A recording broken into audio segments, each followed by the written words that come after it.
بسم اللہ الرحمن الرحیم الحمد للہ رب العالمین والصلاة والسلام على سید الانبیاء والمرسلین وعلى آلہ واصحابہ اجمعین اما بعد اعوذ باللہ من الشیطان الرجیم بسم اللہ الرحمن الرحیم الف لام میم ذلك الكتاب لا ريب فيه هدى للمتقين الذين يؤمنون بالغيب ويقيمون الصلاة ومما رزقناهم ينفقون والذين يؤمنون بما أنزل إليك وما أنزل من قبلك وبالآخرة هم يوقنون أولئك على هدى من ربهم وأولئك هم المفلحون صدق اللہ العظیم۔ محترم ناظرین و سامعین، یہ سورہ بقرہ کی 5 آیتیں ہیں جس کا ترجمہ یہ ہے الف لام میم واللہ اعلم بمرادہ۔ یہ حروف مقطعات میں سے ہیں، اس کے معنی اور اس کی مراد کو اللہ ہی جانتے ہیں، بندوں میں سے کسی بھی بندے کو اس کا علم نہیں ہے۔ اس کی وضاحت آگے ہوگی۔ ذالک الکتاب لا ریب فیہ، یہ کتاب ہے جس کے اللہ کی طرف سے ہونے میں کوئی شک نہیں، ہدایت متقیوں کے لیے ہے۔ متقی وہ لوگ ہیں جو غیب پر ایمان لاتے ہیں اور نماز قائم کرتے ہیں، اور جو کچھ ہم نے دیا ہے اس میں سے خرچ کرتے ہیں، اور جو کچھ آپ پر نازل کیا گیا ہے اور جو کچھ آپ سے پہلے نازل کیا گیا ہے، یہ لوگ اس پر ایمان رکھتے ہیں، اور یہ لوگ آخرت پر یقین رکھتے ہیں۔ یہی لوگ ہدایت پر ہیں اپنے رب کی طرف سے، اور یہی لوگ فلاح پانے والے ہیں۔ سورہ بقرہ کی فضیلت مسند احمد، صحیح مسلم، جامع ترمذی اور سنن نسائی میں حضرت ابو ہریرہ رضی اللہ تعالی عنہ سے روایت ہے کہ رسول اللہ صلی اللہ علیہ وسلم نے ارشاد فرمایا: لا تجعلوا بیوتکم مقابر وَإِنَّ الْبَيْتَ الَّذِي يُقْرَأُ فِيهِ سُورَةُ الْبَقَرَةِ لَا يَدْخُلُهُ الشَّيْطَانُ، اپنے گھروں کو قبرستان نہ بناؤ، وہ گھر جس میں سورہ بقرہ پڑھی جائے اس میں شیطان داخل نہیں ہوتا۔ امام ترمذی رحمۃ اللہ علیہ نے اس حدیث کے بارے میں فرمایا ہے: ھذا حدیث حسن صحیح۔ حضرت عبداللہ ابن مسعود رضی اللہ عنہ سے روایت ہے کہ شیطان اس گھر سے بھاگ جاتا ہے جس میں وہ سورہ بقرہ سنتا ہے۔ امام نسائی رحمۃ اللہ علیہ نے اسے عمل الیوم واللیلہ میں بیان کیا ہے۔ حضرت سہل بن سعد رضی اللہ عنہ سے روایت ہے کہ رسول اللہ صلی اللہ علیہ وسلم نے ارشاد فرمایا ان لکل شیء سناما وان سنام القرآن سورة البقرہ من قرأها في بيته ليلة لم يدخله الشيطان 3 ليال ومن قرأها في بيته نهارا لم يدخله شيطان 3 أيام۔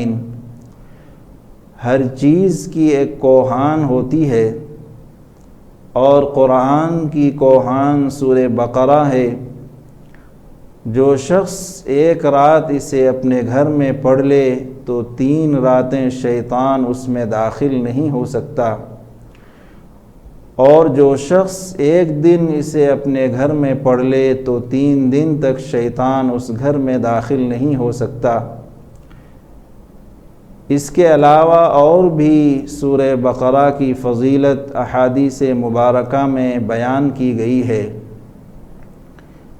لیکن ہم سب کو یہ بات ذہن میں رکھنی چاہیے کہ سورہ بقرہ کی اس فضیلت کو سننے کے بعد صرف سورہ بقرہ کی تلاوت ہو گھروں میں، دکانوں میں، خیر و برکت کے لیے، عافیت کے لیے، اس فضیلت کو حاصل کرنے کے لیے قرآن کے باقی حصوں کو چھوڑ دیا جائے، نعوذ باللہ، اس کا یہ مطلب بالکل بھی نہیں ہے۔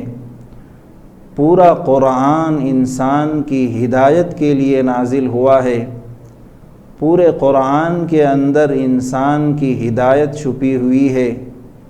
قرآن کے ہر حصے کی تلاوت ہو، خاص فضیلت ہر سورت کی رسول اللہ صلی اللہ علیہ وسلم نے کچھ نہ کچھ بیان فرمائی ہے۔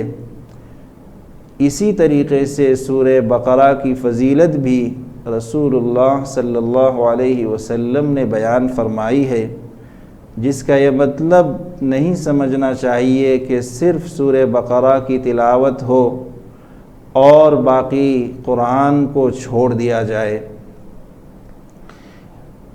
الف لام میم یہ حروف مقطعات میں سے ہے۔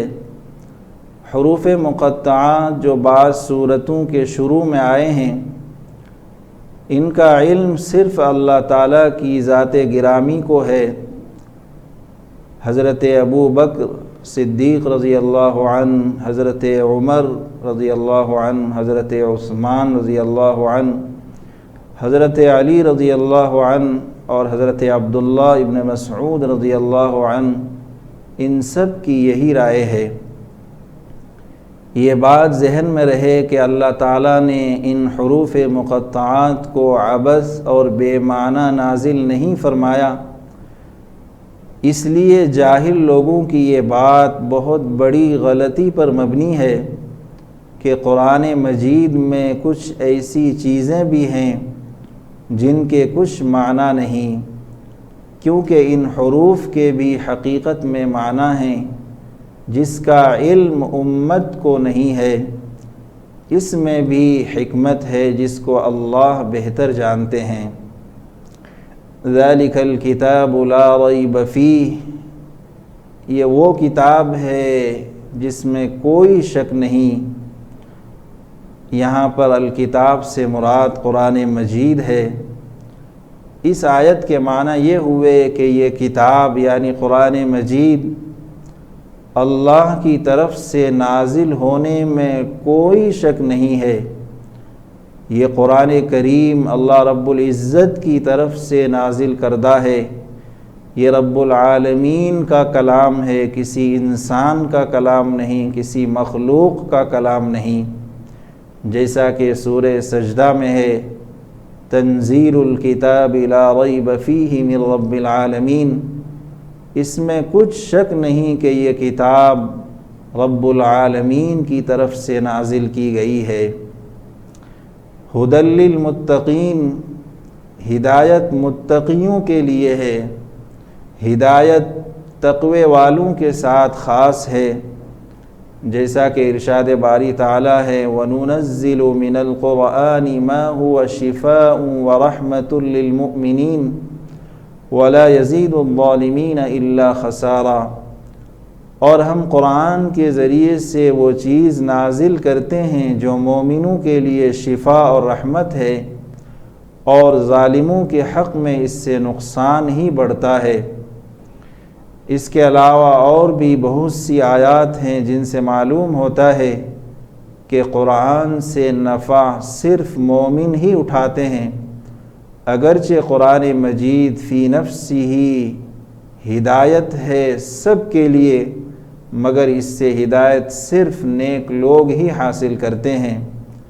جیسا کہ قرآن کے مقاصد میں سے ایک مقصد کو بیان کرتے ہوئے اللہ رب العزت نے ایک آیت میں ارشاد فرمایا، یا ایھا الناس قد جاءتکم موعظۃ من ربکم وشفاء لما فی الصدور وہدی ورحمۃ للمؤمنین۔ اے لوگو، تمہارے پاس تمہارے رب کی طرف سے نصیحت آ گئی ہے، اور دلوں کی بیماریوں کے لیے یہ شفا ہے، یہ قرآن مجید، اور یہ قرآن مجید ہدایت اور رحمت ہے مومنوں کے لیے، ایمان والوں کے لیے۔ اس سے بھی واضح ہوتا ہے کہ قرآن کریم سے فائدہ اٹھانے والے وہ ایمان والے ہیں، تقوی والے ہیں۔ تقوی کے معنی، تقوی کے اصل معنی بری باتوں سے بچنے کے ہیں۔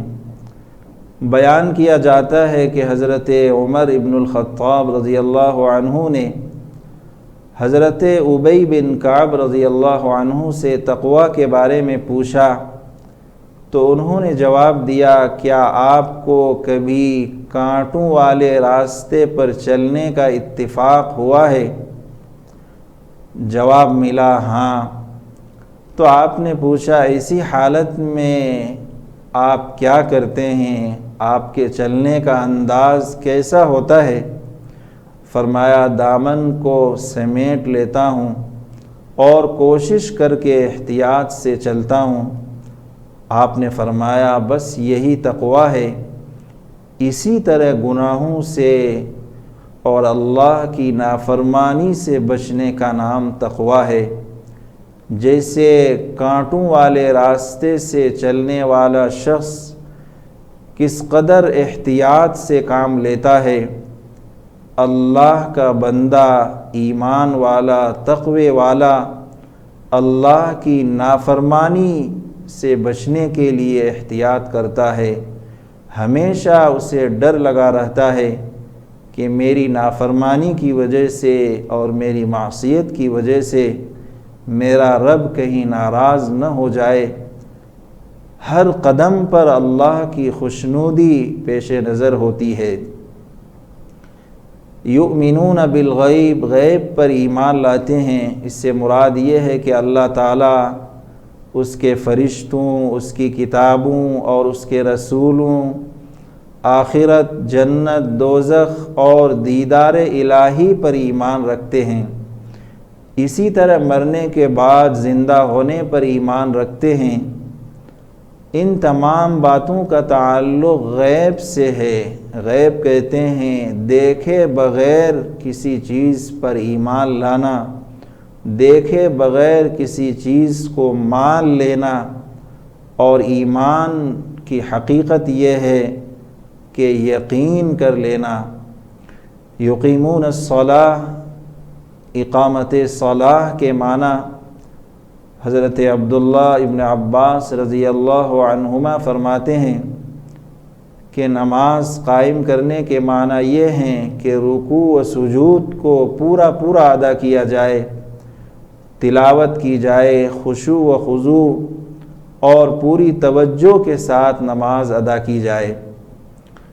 حضرت قتادہ رحمۃ اللہ علیہ فرماتے ہیں کہ اقامت صلاح کے معنی یہ ہیں نماز کے اوقات، وضو یعنی طہارت، رکوع اور سجود کی حفاظت کی جائے۔ بہرحال نماز کے اوقات کی حفاظت یعنی وقت پر نماز ادا کرنا، مکمل طہارت کا خیال رکھنا، اطمینان و سکون کے ساتھ رکوع و سجود ادا کرنا، یہ نماز قائم کرنے کے معنی ہیں۔ وَيُقِيمُونَ الصَّلَاةَ، اور تقوی والے نماز قائم کرتے ہیں، وَمِمَّا رَزَقْنَاهُمْ يُنْفِقُونَ اور جو کچھ ہم نے دیا ہے اس میں سے خرچ کرتے ہیں۔ بعض علماء کی رائے یہ ہے کہ اس سے مراد زکوٰۃ ہے، لیکن اکثر صحابہ کی رائے یہ ہے کہ اس سے مراد اہل و عیال پر، گھر والوں پر خرچ کرنا ہے، کیونکہ یہ آیت زکوٰۃ کا حکم نازل ہونے سے پہلے نازل ہوئی ہے۔ زکوٰۃ کے علاوہ مال میں سے گھر والوں پر، رشتہ داروں پر، ضرورت مندوں پر خرچ کرنا یہ تقوی والوں کی صفت ہے، ایمان والوں کی صفت ہے۔ وہ اپنے مال کو روک کر نہیں رکھتے، ذخیرہ نہیں کرتے اپنے مالوں کا، بلکہ جب موقع آتا ہے وہ اپنے گھر والوں پر، رشتہ داروں پر، ضرورت مندوں پر دل کھول کر خرچ کرتے ہیں۔ یہ تقوی والوں میں سے، تقوی کی صفات میں سے ایک صفت ہے۔ وَبِالْآخِرَةِ هُمْ يُوقِنُونَ اور آخرت پر یقین رکھتے ہیں۔ مرنے کے بعد دوبارہ زندہ کیے جانے، قیامت، جنت، دوزخ، حساب و کتاب اور میزان پر یقین رکھتے ہیں۔ اور آخرت کو آخرت اس لیے کہا جاتا ہے کہ یہ دنیا کے بعد آنے والی ہے۔ اولئک علی ھدی من ربہم واولئک ھم المفلحون، ہدایت اور فلاح یعنی کامیابی مومنوں ہی کا حصہ ہے۔ خلاصہ یہ ہے ھدی للمتقین، یہ قرآن سیدھا راستہ بتاتا ہے تقوی والوں کو۔ تقوی والے کون ہیں؟ ان آیات میں اس کی وضاحت کی گئی ہے۔ جن کے اندر یہ صفات پائی جائیں وہ تقوی والے ہیں۔ نمبر 1، الذین یؤمنون بالغیب، وہ لوگ جو غیب پر ایمان رکھتے ہیں۔ نمبر 2، ویقیمون الصلاۃ، اور نماز کی مکمل حفاظت کرتے ہیں۔ نمبر 3، وَمِمَّا رَزَقْنَاهُمْ يُنْفِقُونَ، اور جو کچھ بھی ہم نے دیا ہے اس میں سے خرچ کرتے ہیں۔ نمبر 4، وَالَّذِينَ يُؤْمِنُونَ بِمَا أُنزِلَ إِلَيْكَ وَمَا أُنزِلَ مِن قَبْلِكَ، اور جو کچھ آپ پر نازل کیا گیا ہے یعنی قرآن مجید، اور آپ سے پہلے جتنے پیغمبروں پر اللہ کی طرف سے جو کچھ نازل ہوا ہے ان پر بھی یہ لوگ ایمان رکھتے ہیں۔ نمبر 5، وَبِالْآخِرَةِ هُمْ يُوقِنُونَ، اور آخرت پر یہ لوگ یقین رکھتے ہیں۔ جس شخص کے اندر یہ صفتیں ہوں گی، ایمان بالغیب، نمازوں کی حفاظت، اور جو کچھ اللہ نے دیا ہے اس میں سے خرچ کرنا، اور قرآن مجید پر اور رسول اللہ صلی اللہ علیہ وسلم سے پہلے جتنے پیغمبروں پر جتنی آسمانی کتابیں نازل ہوئی ہیں سب پر ایمان لانا اور آخرت پر یقین کرنا۔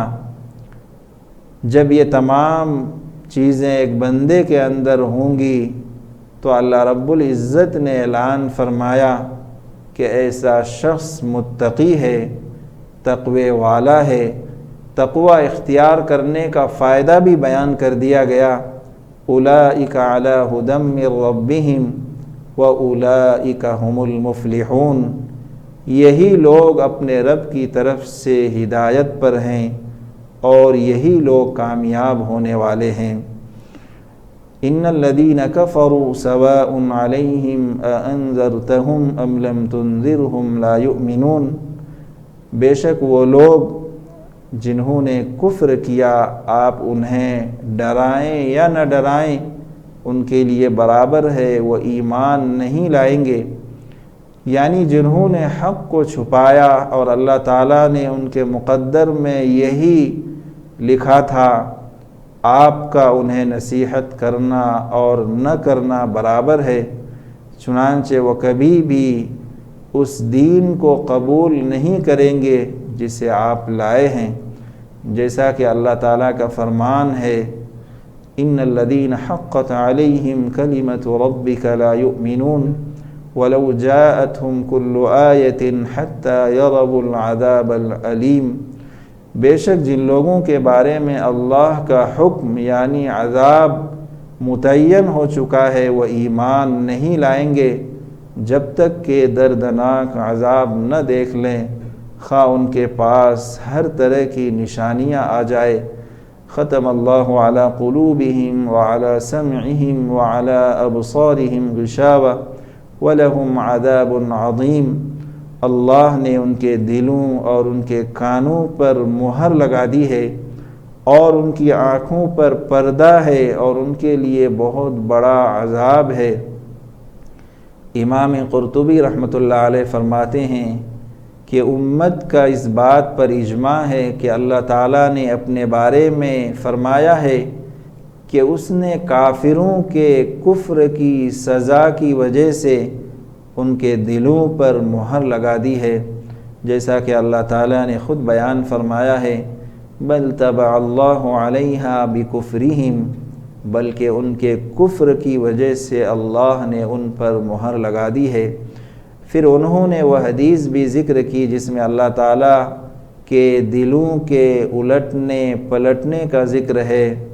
رسول اللہ صلی اللہ علیہ وسلم کے الفاظ ہیں یا مقلب القلوب ثبت قلوبنا علی دینک، اے دلوں کے پھیرنے والے ہمارے دلوں کو اپنے دین پر ثابت رکھ۔